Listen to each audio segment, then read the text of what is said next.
Well, I have a doubt. Every day we are. Bueno, tengo una duda.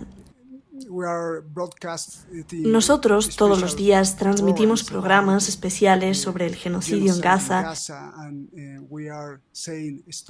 y decimos basta, realmente amamos la paz. Cuando buscamos imágenes encontramos muchas imágenes de terror con niños partidos por la mitad, sin cabeza. Pero estas imágenes y estos vídeos no están en las cadenas estadounidenses. Estas imágenes no están en las televisiones occidentales. ¿Por qué? Very, very good question. I think it goes back to muy buena pregunta. Alta funcionaria del Departamento de Estado de Estados Unidos que denuncia justamente a su propio gobierno como cómplice de genocidio.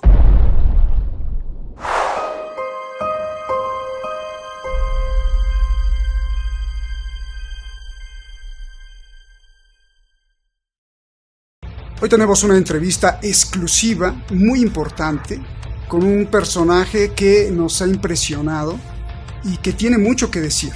Es muy importante lo que va a decir. De hecho, es la primera entrevista que da en televisión para un programa como nosotros en el mundo de habla hispana. Soy Roberto de la Madrid y esto es Detrás de la Razón. Comenzamos. Hala Rarit, portavoz del Departamento de Estado de Estados Unidos en lengua árabe y subdirectora del Centro de Medios Regional de Estados Unidos en Dubái. Se incorporó al servicio exterior en 2006. Ha estado en Yemen, Hong Kong, Qatar y Sudáfrica. Ha sido jefa de la política y economía del Consulado de los Estados Unidos en Durban. Tiene maestría de la Escuela Walsh de Servicio Exterior de la Universidad de Georgetown.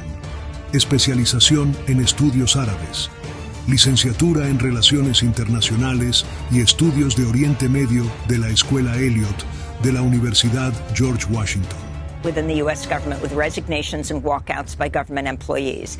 Today we're joined by the first State Department diplomat to publicly resign over the war.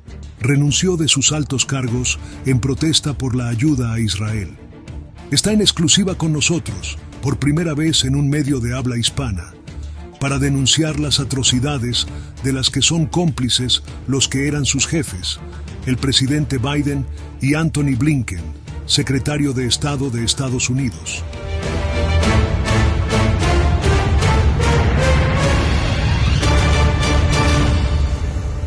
Muchas gracias al equipo de Detrás de la Razón, muchísimas gracias a todos ustedes en la comunidad de Detrás de la Razón. Gracias sobre todo a nuestra productora Shadi Narváez, que gracias a Shadi se consiguió esta entrevista. Hala Rarit, ella es una diplomática de Estados Unidos, portavoz del Departamento de Estados Unidos, sí, ese departamento que todos los días aquí criticamos y que denunciamos con su actitud. Ella es portavoz de esa parte de los estadounidenses, del gobierno de Biden, y que en un acto quizá heroico, ustedes lo califiquen, se dio cuenta de las atrocidades. Portavoz del Departamento de Estado que fungió hasta hace unos meses y que renunció por tener, pues, el corazón. Le damos la bienvenida a Hala Rarit. Hala Rarit, it's a pleasure. And thank you very much for this interview. Es un placer y muchas gracias por esta entrevista. Gracias por estar con nosotros. Me gustaría preguntarte cómo ves que tu país, que estás viendo que tu país está teniendo una complicidad de genocidio y que al mismo tiempo tú tienes un alto perfil puesto en el gobierno de Estados Unidos. ¿Qué sentiste? Creo que esta fue la razón de tu dimisión. Por favor, y gracias de nuevo por estar con nosotros. First off, thank you so much for inviting me. It's a pleasure to speak to your audiences. Antes que nada, muchas gracias por invitarme. Es un placer hablar con vuestra audiencia. Como mencionaste, fui una diplomática para el Departamento de Estado. Serví durante 18 años. Es bastante tiempo y casi la mitad de mi vida. Me uní cuando era bastante joven, justo acabando mi máster. Era un sueño ser una diplomática. Creo fuertemente en el poder de la diplomacia, pero como tú has señalado, lo que está sucediendo en Palestina es un genocidio y mi gobierno estaba ayudando y contribuyendo a este genocidio. Y para mí, como diplomática, eso era absolutamente inaceptable. No podía ser parte del Departamento de Estado entendiendo y sabiendo lo que estaba haciendo mi gobierno. A lo largo de mi carrera, sobre todo, fui una oficial de asuntos políticos, lo que significaba que trabajé en cuestiones bastante delicadas como la lucha contra el terrorismo, incluyendo derechos humanos, incluyendo a veces transferencia de armas. Así que entendía toda la importancia de esas políticas. En mi último trabajo fui portavoz para el Departamento de Estado en Oriente Medio, basada en el Consulado de Estados Unidos en Dubái. Mi rol era ser la cara del gobierno de Estados Unidos en el mundo árabe.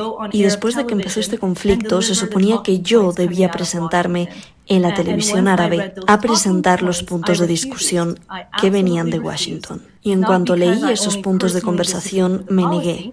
Me negué totalmente, no solo porque personalmente no estuviera de acuerdo con la política, no era un tema personal, era porque como diplomática estaba monitoreando lo que estaba sucediendo y con el conocimiento que tenía, he servido en países como Yemen y Qatar, vi el impacto devastador que estaba teniendo nuestra política y que no estaba ayudando a nadie, no estaba ayudando a los israelíes a la larga, obviamente estaba siendo devastadora para los palestinos y entraba en conflicto con la credibilidad de Estados Unidos y estaba perjudicando los intereses de Estados Unidos en toda la región. Hice todo lo posible dentro del sistema durante días, semanas, meses para tratar de hacer algún cambio desde dentro. Pero cuando vi que no había ningún cambio en la política, no importara lo que hiciera, sin importar lo que dijera yo o lo que dijera nadie en el Departamento de Estado, decidí que no había ningún otro rol para mí en el gobierno de Estados Unidos y que tenía que dimitir. Wow. I cannot imagine how was your homework.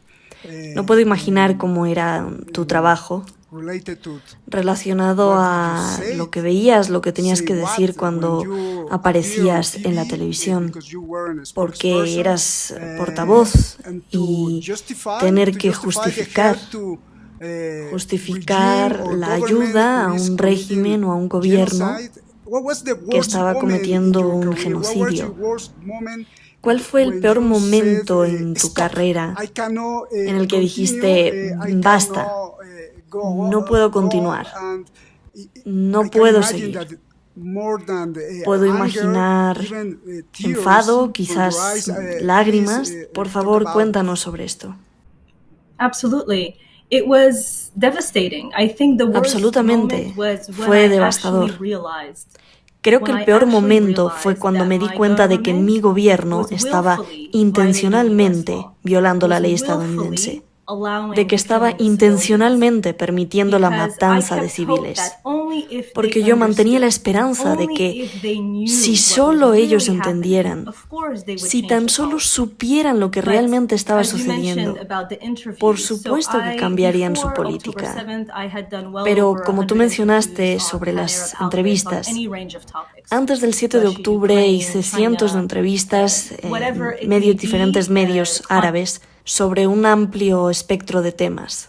Rusia y Ucrania, China, lo que fuera, cambio climático, lo que fuera que el gobierno estadounidense tuviera una posición, yo aparecía en las televisoras árabes. Cuando sucedió el 7 de octubre y cuando vi los puntos de discusión que estábamos recibiendo, estaban, y seré clara, completamente obviando el sufrimiento de los palestinos. Era como si los palestinos no existieran. Hablaba de la humanidad de las víctimas israelíes, como debería de ser, por supuesto. Absolutamente reconocer la humanidad de las víctimas del 7 de octubre, de esta terrible y horrible tragedia, pero al mismo tiempo obviaba completamente el sufrimiento de los palestinos. Y yo me negué a aparecer en los medios árabes y promover estos puntos de discusión racistas y parciales. En cambio, lo que hice, obviamente recibí mucha presión y fue algo complicado profesionalmente, pero no hice ninguna entrevista sobre Gaza. Lo que hice en cambio fue cada día redactar informes para Washington mostrándoles lo que todos los medios árabes y las redes sociales estaban mostrando sobre Gaza. Mis informes mostraban lo que probablemente vuestra audiencia ha visto. Las imágenes devastadoras de niños siendo masacrados. Y muchas veces esto mostraba la complicidad directa de Estados Unidos, porque había tantas imágenes y vídeos que se volvían virales en todo el mundo árabe directamente desde Gaza, mostrando, por ejemplo, fragmentos de bombas hechas por Estados Unidos. Así que todos los días enviaba estos reportes, incluidos los fines de semana. A veces no podía dormir porque estaba trabajando muy duro en estos informes, porque sentía si tan solo nuestros políticos vieran, si tan solo entendieran, cambiarían la política. Pero semana tras semana, mes tras mes, quedó muy claro que no era así. Y eso era devastador. También ver la inhumanidad de mucha de la gente con la que trabajé, de ver que no les afectaba tanto la pérdida de vidas tan trágica. Y también que honestamente no les importaba que esto en realidad estuviera dañando a Estados Unidos. Esto no es en el interés de Estados Unidos. Masacrar a toda una población, matar de hambre a toda una población, esto no nos ayudará a la seguridad nacional. Nos está poniendo en peligro a todos. Y eso fue bastante devastador y obviamente me llevó a renunciar eventualmente, lo cual fue una decisión muy difícil, pero sentí en el momento en que la tomé que no había otra manera, porque comencé a sentirme cómplice. Entonces tenía que abandonar el gobierno y decidir hablar una vez que renunciara. Me imagino que tú todos los días estabas mandando informes y señalando y diciéndoles no hagan eso, hagan esto, la diplomacia es mejor que las armas. ¿Qué piensas o por qué crees que no les importaba? Y me refiero al presidente Biden y a Anthony Blinken, el secretario de Estado. ¿Por qué no les importaba? ¿Porque no tienen sentimientos? ¿Porque no pueden? Me hice esa pregunta tantas veces. ¿Por qué? ¿Por qué cuando la política está fallando? Además, es simplemente una política fallida. Quiero decir, ni siquiera ha logrado la liberación de los rehenes, ¿verdad? Las familias de las víctimas del 7 de octubre, las familias en Israel, están protestando contra esta política. Entonces, ¿por qué insisten en esto? Para mí realmente se reduce a unas cuantas cuestiones, pero solo discutiré dos en aras de la brevedad. Una, y creo que lamentablemente está muy arraigada en la política estadounidense, es la deshumanización de los árabes y de los musulmanes. Y creo que casi está bien si matan a esa gente de allí, ¿verdad? La gente no reaccionaba de la misma manera cuando les enviaba una imagen de un niño palestino muerto que de un niño ucraniano muerto. Sus corazones no sentían lo mismo y yo me preguntaba, pero estas son buenas personas, ¿cómo no están reaccionando ante esta princesa de 4 años que acaba de ser sepultada bajo los escombros? Y creo que es casi a un nivel subconsciente, porque hay que entender que en Estados Unidos ha habido décadas y décadas de programación sobre el Medio Oriente, de esos son los terroristas, esos son los malos. Y creo que eso tiene un impacto significativo sobre nuestras políticas. Ustedes vieron poco después de que comenzaran a ocurrir las masacres en Gaza, el presidente Biden dijo que tal vez no se podía confiar en el número de muertes, cuando todas las organizaciones internacionales dijeron que el recuento es incluso mayor de lo que se informa desde Gaza, porque hay tanta gente atrapada bajo los escombros que ni siquiera se puede contar. Pero los deshumanizó hasta el punto de intentar ni siquiera reconocer su humanidad e incluso descartar el hecho de que muchos han sido asesinados. Quiero decir, fue atroz. Y la otra parte es, y voy a ser muy directa, ya no estoy en el gobierno, puedo ser muy franca, creo que es la corrupción. Creo que es la corrupción política. No lo creo, lo sé, y te diré por qué. Como diplomática durante 18 años, mi vida fue un libro abierto. El gobierno de Estados Unidos sabía todo sobre mi vida, como debía, porque yo era una servidora pública. Nunca se me permitió aceptar dinero de nadie ni de ninguna entidad. Ese no es el caso de nuestros políticos, de nuestros miembros del Congreso, de nuestros senadores, de los políticos que están decidiendo si enviar o no armas a Israel. Se benefician de la guerra, reciben contribuciones de campaña de la industria armamentista, reciben contribuciones de campaña del lobby pro-israelí, y lo han estado haciendo durante años. Así que literalmente se están beneficiando de este genocidio. ¿Por qué dejarían de enviarles armas? No tienen ningún incentivo para dejar de enviarles armas. Entonces, para ellos, está bien si esa gente morena, francamente, es asesinada. Y dos, voy a ganar dinero con esto. Así que a menos que haya una rendición de cuentas, a menos que haya presión para que dejen de hacerlo, no van a parar. Y esa es la parte realmente triste. Incluso están dispuestos a violar la ley estadounidense, que es otra cosa que vi como diplomática y de la que ya no estaba de acuerdo en ser parte de ello. De ahí mi renuncia. Bueno, esto es tremendo porque estás hablando de la violación de la ley de Estados Unidos y creo que esto es... Con gusto te puedo dar detalles. Te puedo dar detalles específicos de qué leyes se han violado y cómo. Espérame, dos preguntas sobre este tema primero. Significa que la vida de los niños, sobre todo, la vida de un israelí, el valor de la vida de un israelí es mayor que la vida de un palestino? Mira, lo vi directamente en nuestros puntos de discusión.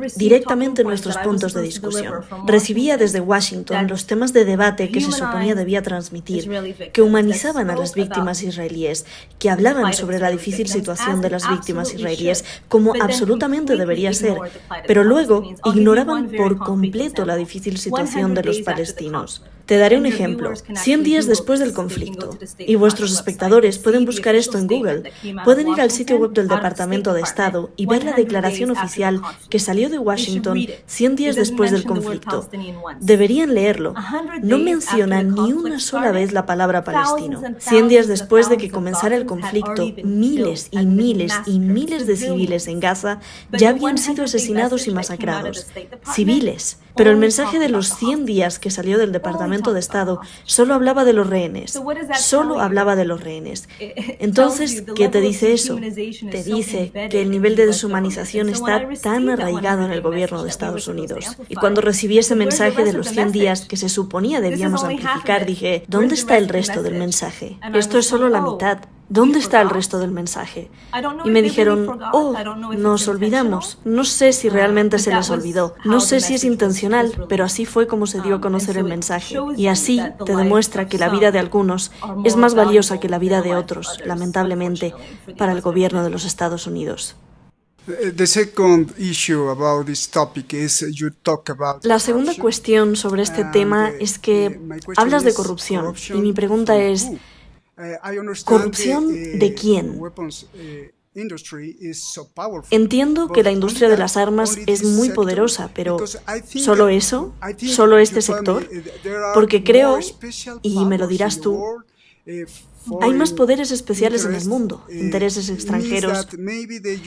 ¿Significa que tal vez el gobierno de Estados Unidos está sirviendo a otro interés que no es el mismo interés del pueblo estadounidense?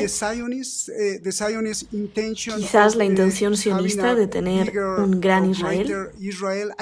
No sé. Háblame de esto porque realmente tengo mucha curiosidad. Sure, absolutely. I mean, I think it's public knowledge at this point that the pro-Israel Claro, absolutamente.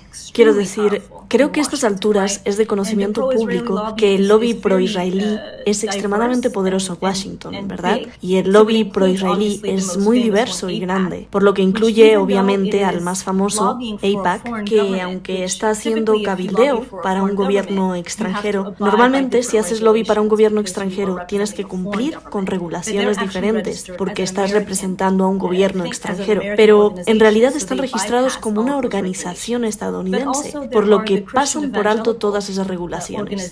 Pero también están las organizaciones cristianas evangélicas, que también son pro-israelíes, que también son muy poderosas, muy influyentes y tienen mucho dinero. Así que todos los lobbies pro-israelíes combinados con los lobbies de la industria armamentista son una fuerza intensamente poderosa en Washington y dirigen nuestro proceso de toma de decisiones.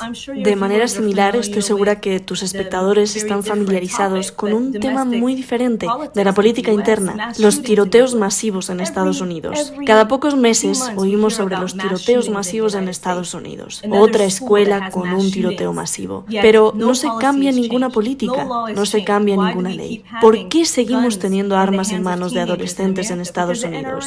Porque la Asociación Nacional del Rifle es muy poderosa. El lobby de la Asociación Nacional del Rifle en Estados Unidos es tan poderoso que se asegura de que nuestros políticos no aprueben leyes que limiten la venta de armas en Estados Unidos. Y es por eso que hay una violencia armada tan desenfrenada. De manera muy similar, pero en política exterior, la situación es la misma, excepto que ahora las personas que están siendo asesinadas y masacradas están en Palestina y ahora en el Líbano. ¿Significa esto que las asociaciones como la Asociación Nacional del Rifle, significa esto que la muerte y la violencia es un gran negocio? I think it's more profitable than peace. Creo que es más rentable que la paz, ¿no? Como diplomática puedo vender, ¿qué puedo vender sino esperanza, amor, unión? Esto es en lo que creo, esto es lo que represento. Todas las personas unidas y trabajando por un interés común. Que todos podamos vivir juntos en paz y armonía. Pero no hay dinero en eso, ¿verdad? En cambio, sí hay mucho dinero en que la gente se mate entre sí. Lamentablemente, es muy triste decirlo, y yo soy optimista por naturaleza. Odio ver el mundo de esta manera, pero ha sido devastador ver cómo un interés especial en los Estados Unidos va en contra de los intereses de los ciudadanos estadounidenses y de personas inocentes en todo el mundo. I hope we are not naive. Espero que no seamos ingenuos. Perdón por interrumpirte, porque estabas hablando de la ley. Dime qué ley, qué normas o qué ley fue violada por el gobierno de Estados Unidos y va en contra del pueblo estadounidense. Por favor. Sure. So there are multiple laws and regulations. Claro. Bueno, existen múltiples leyes y regulaciones que garantizan que no tengamos una situación como esta. En realidad, nuestro gobierno es bastante inteligente en términos de garantizar que nuestras políticas de transferencia de armas no conduzcan a ciertas situaciones. Tu audiencia puede buscar en Google cualquiera de estas leyes y leerlas por sí mismos. La primera es la investigación de antecedentes de Leahy, la Ley de Investigación de Antecedentes de Leahy. Trabajé profundamente en la investigación de antecedentes de Leahy cuando trabajé en Qatar. Trabajé para supervisar la sección política económica en Qatar. Lo que dice esa ley es que cualquier unidad militar que tenga violaciones de derechos humanos y que haya cometido violaciones de derechos humanos no está autorizada a recibir ningún tipo de asistencia militar. Cuando trabajaba en Qatar, antes de que recibieran transferencias de armas, teníamos que ir literalmente nombre por nombre de cada oficial para asegurarnos de que no estuvieran implicados individualmente en ningún tipo de violaciones de derechos humanos antes de transferir nuestras armas. La cantidad de información y pruebas en términos de violaciones de derechos humanos con respecto a varias unidades israelíes es tan intensa Son demasiadas pruebas, demasiados detalles, que no hay manera de que Israel no esté en violación de la ley Liegi. No hay manera, y tantas investigaciones independientes de instituciones lo han demostrado. Pero si no hay voluntad política para decir, sí, están violando la ley Liegi, lo que ahora están pidiendo desde arriba a los diplomáticos que están más abajo es, encuentren una manera de eludir la ley. Eso es lo que nos están diciendo. Así que no es busquen una manera de implementar la ley, sino una manera de eludirla. Otro ejemplo es la Ley de Control de Exportaciones de Armas.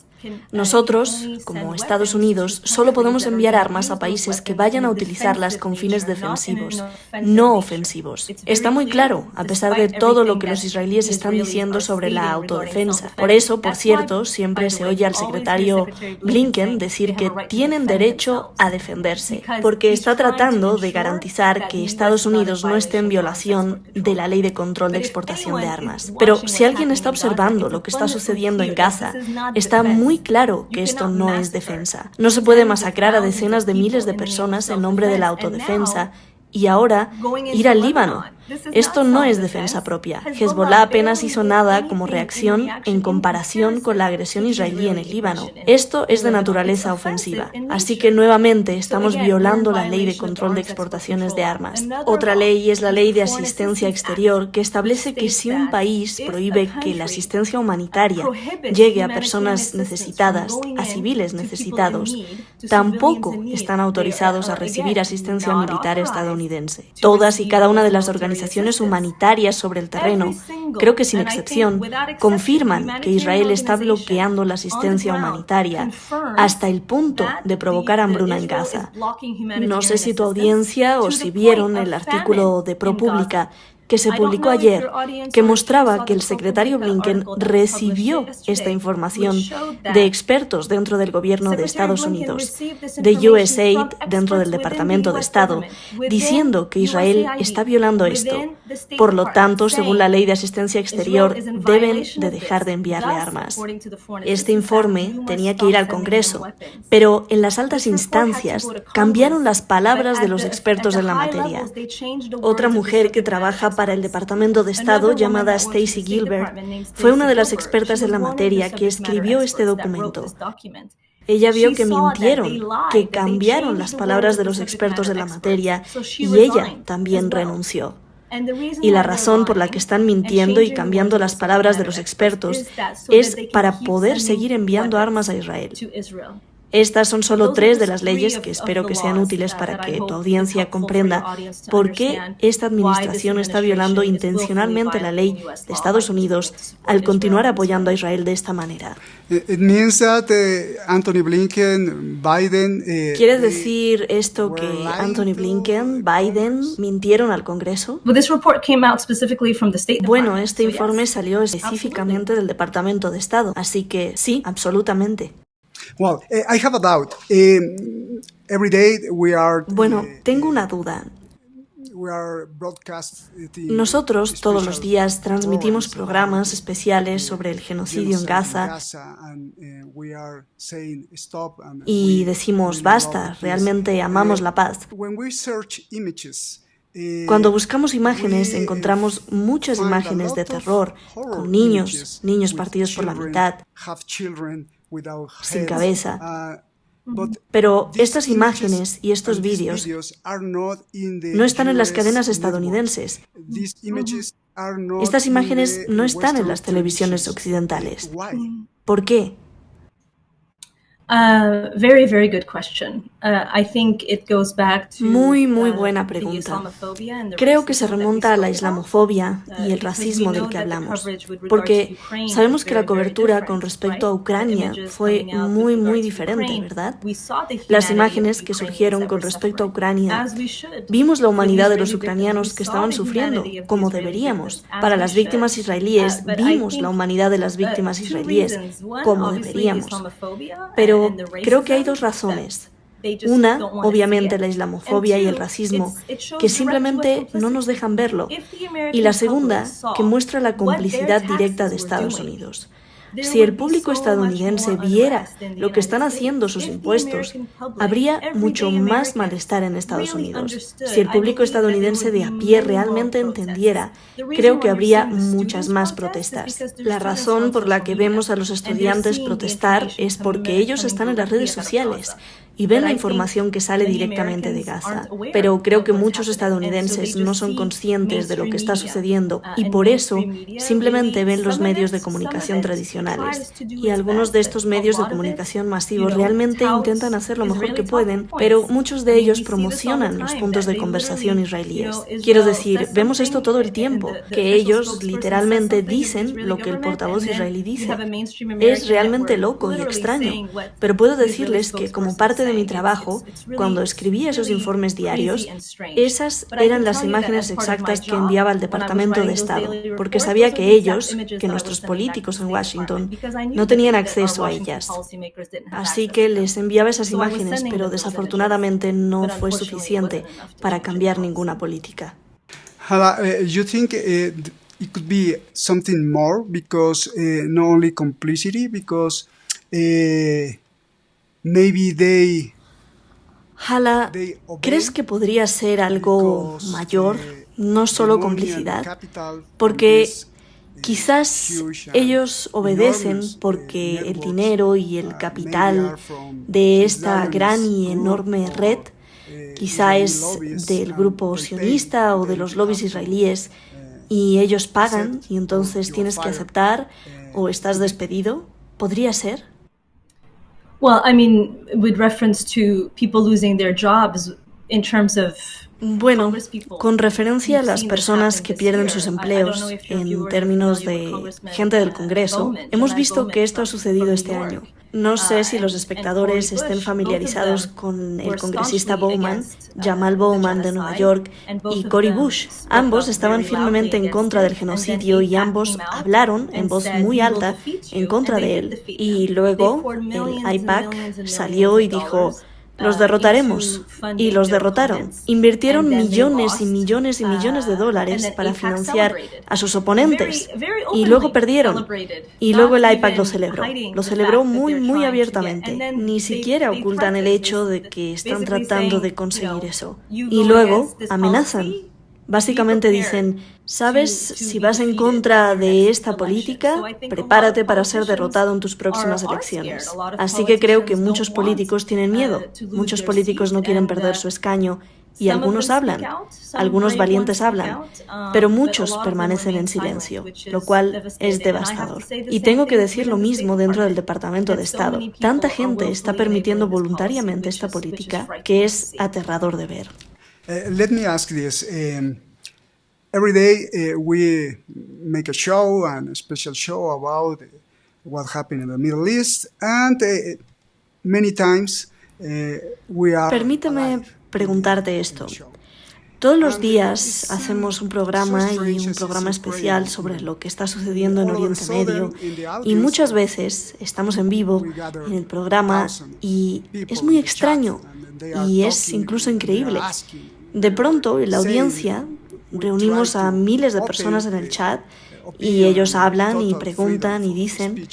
Tratamos de abrir la opinión y crear una total libertad de expresión, pero de repente la gente en lenguaje español dice: eres el demonio, eres malo, porque estás diciendo cosas malas sobre Israel. No toques a Israel, no toques a Israel, porque Dios... Y entonces para mí es muy extraño, porque esto, la geopolítica y estas cosas de las que estamos hablando, quizás sea política interna o política internacional, pero ¿cómo es posible que haya tanta audiencia en el mundo, no solo en el lenguaje español, en todos los idiomas, que defiendan el concepto de Israel? Incluso no son judíos. El punto es, ¿por qué este discurso está permeando en las mentes de la gente en el mundo? Es una muy buena pregunta y creo que a mucha gente le apasiona este tema. Pero yo, desde mi perspectiva, tenemos que tomarlo desde la posición de la humanidad. Creo que muchos de nosotros crecimos con los horrores del Holocausto y fue un momento tan oscuro, devastador y horrible en la historia de la humanidad. Y la lección aprendida de esa tragedia absoluta fue nunca más, ¿cierto? Y es por eso que hoy en día hay tantos grupos judíos en todo el mundo que dicen que nunca más significa nunca más para nadie, ¿verdad? Pero creo que mucho de ese trauma se ha traducido para algunos en que nunca más es solo para el pueblo judío, o debido a ese trauma, el Estado judío de Israel debe existir a toda costa. Desde que renuncié, me he acercado a muchos israelíes en la comunidad de paz, en los campamentos de paz, y son personas increíbles y valientes. Y entienden que su seguridad no puede lograrse a expensas de la aniquilación de otro pueblo. Y entienden que eso no es lo que les enseñan sus valores judíos y que no está en el espíritu y el recuerdo de los horrores del Holocausto. Creo que mucha gente no logra comprender la complejidad de la verdad porque les han dicho que necesitan una patria y que cualquiera que vaya en contra de ella debe ser antisemita o cualquiera que vaya en contra de ella debe ser malvado. Todo vuelve a que están completamente ignorando el sufrimiento de otro pueblo. Están ignorando por completo el hecho de que había gente en esa tierra. Están ignorando por completo el hecho de que la gente sigue estando desplazada, sigue siendo asesinada. Y esto no es sostenible. No es sostenible para los israelíes, no es sostenible para los palestinos, ni para el Medio Oriente en general. Lo que se necesita es convivencia. Lo que se necesita es... Ups, discúlpenme, algo se cayó detrás de mí. Lo que se necesita es que la gente se una y comprenda su humanidad. Y hay muchos de las comunidades de paz, tanto israelíes como palestinos, que quieren y están dispuestos a hacerlo. Pero desafortunadamente la guerra es lo que se interpone en el camino. Thank you so much for your time. Two questions more and I'll let you go. And really thank you. Gracias, muchas gracias por tu tiempo. 2 preguntas más y te dejo ir. Verdaderamente muchas gracias. ¿Qué sientes hoy? ¿Qué dice tu corazón hoy? ¿Dónde está tu mente hoy? De nuevo, ¿qué sientes cuando ves que tenías razón? Cuando renunciaste, creo que eran alrededor de 30.000 muertes en Gaza. Hoy el número es mayor, la situación está peor. Gaza está totalmente devastada y ahora el Líbano va a ser quizás otro tipo de Gaza. ¿Qué sientes el día de hoy? It's devastating.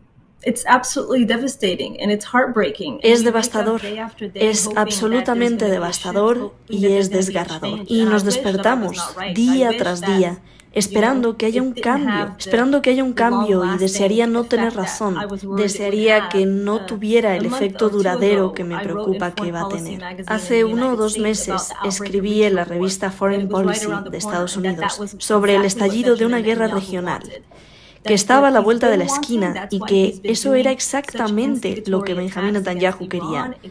Eso es lo que quería y por eso ha estado haciendo tantas cosas. Ataques instigadores contra Irán, contra Hezbollah, el Líbano, en Siria. Su objetivo es la guerra regional porque eso ayuda a su carrera política. Quiere esto a costa de los rehenes, a costa de la seguridad israelí.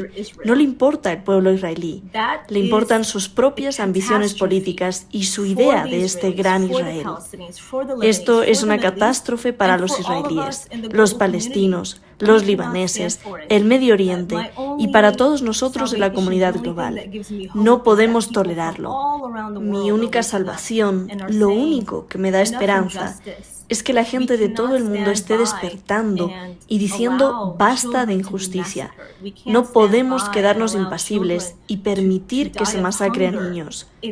No podemos quedarnos quietos y permitir que los niños mueran de hambre. Es demasiado sufrimiento y creo que el hecho de que todos lo hayamos estado viendo en nuestros teléfonos ha sido muy traumático. Así que mi esperanza es que haya un despertar continuo y que salgamos de esto como una comunidad más unificada, como una comunidad global, para tratar de protegernos los unos a los otros, en lugar de lastimarnos. What can I do? What can we do? What can all of us do about ¿Qué puedo hacer? ¿Qué podemos hacer? ¿Qué podemos hacer todos para presionar al gobierno de Estados Unidos para que detenga la guerra? Los estadounidenses, el pueblo estadounidense, ¿puede hacer algo para detener a su gobierno?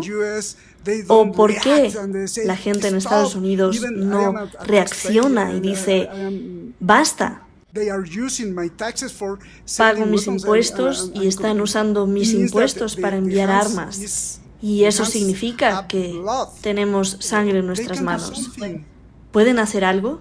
Absolutamente. Creo que muchos estadounidenses lo están haciendo. Están viendo las protestas, especialmente los jóvenes estadounidenses que están participando en las protestas en los campus universitarios.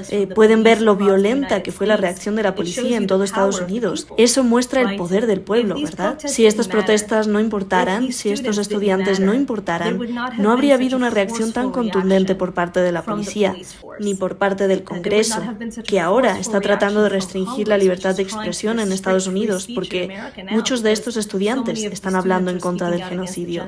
Creo en el poder del pueblo, creo firmemente en el poder del pueblo y creo que no importa en qué parte del mundo estés, tienes una voz, tienes una voz. Cada uno de nosotros tenemos una voz.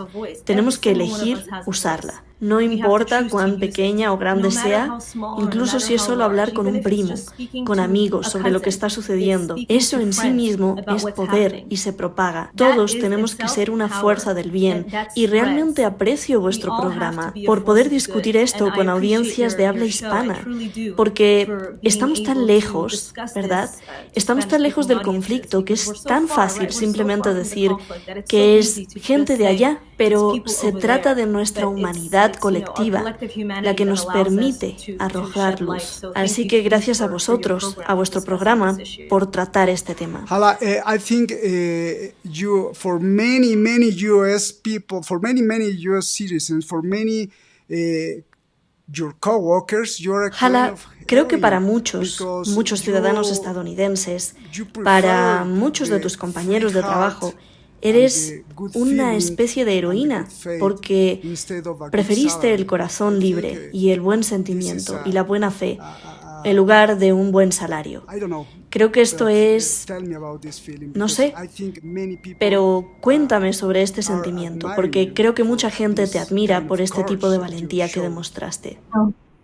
That's very nice. That's very nice. You know, I really do appreciate that when I feel. Eso es muy lindo, realmente lo aprecio.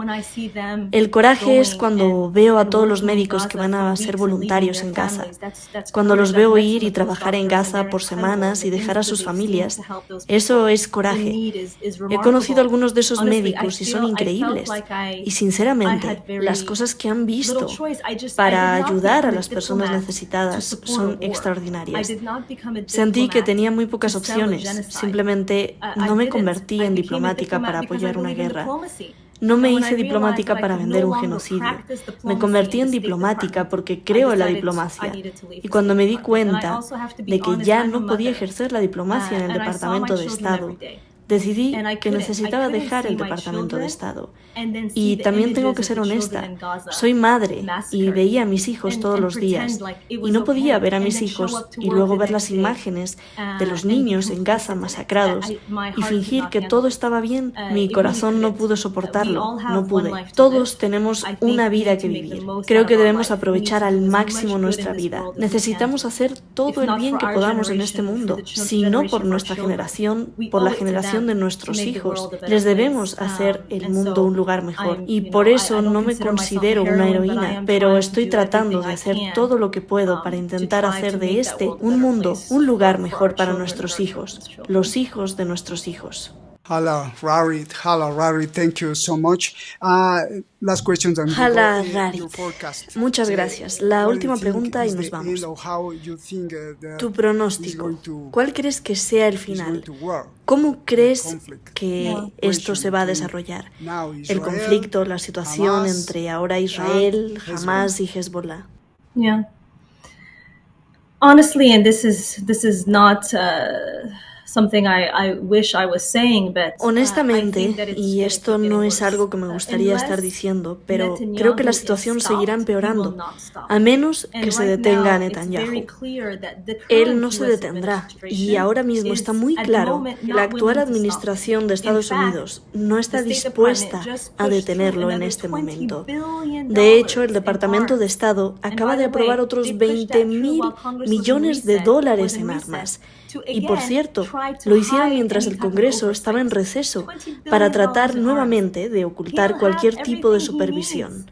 $20.000 millones en armas. Tendrá todo lo que necesita para destruir el Líbano, para continuar potencialmente en Siria, y con nuestras elecciones acercándose, gane quien gane, creo que desafortunadamente Netanyahu es el ganador. Ya sea una administración de Harris o una administración de Trump, ambos candidatos han expresado su apoyo absoluto a Netanyahu. Lo único que creo que puede cambiar esta trayectoria somos nosotros. Vimos el artículo que salió ayer demostrando que Blinken le estaba mintiendo al Congreso. Necesitamos más de esto. Necesitamos más gente que diga no más, no más, no en mi nombre, no con mis impuestos. No pueden violar la ley estadounidense. Lo único que me da esperanza es que la historia ha demostrado la injusticia. La era de los derechos civiles en Estados Unidos, el apartheid terminó en Sudáfrica. Aunque cuando lo estás viviendo parece imposible de superar, pero hay que mantener la fe. Tengo que mantener la fe en que lo superaremos, pero requiere una acción colectiva. Requiere que todos hagamos algo. Tenemos que exigir cuentas a estos líderes, tenemos que exigir que sigan y cumplan la ley estadounidense, que cumplan la ley internacional y que no aceptaremos nada menos de ellos. Significa que hay gente dentro del gobierno de Estados Unidos que está sedienta de ver, de ir a una guerra total, ojalá, o incluso más allá. ¿Crees que con todo este comportamiento y acciones el gobierno de Estados Unidos está esparciendo odio alrededor del mundo y al final este odio regresará a Washington y a Estados Unidos? ¿Y Estados Unidos estará solo?